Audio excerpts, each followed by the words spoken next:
Bam. Bam.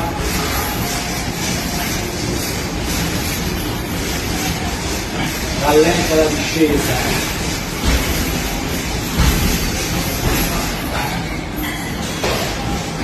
Una soft giù, passa il ferro, allunga quelle gambe, va.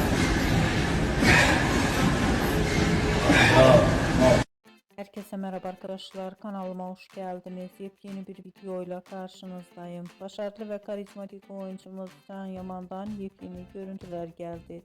Can Yaman'ın setten olan görüntülerini sizler için YouTube kanalımda video halinde sunuyorum.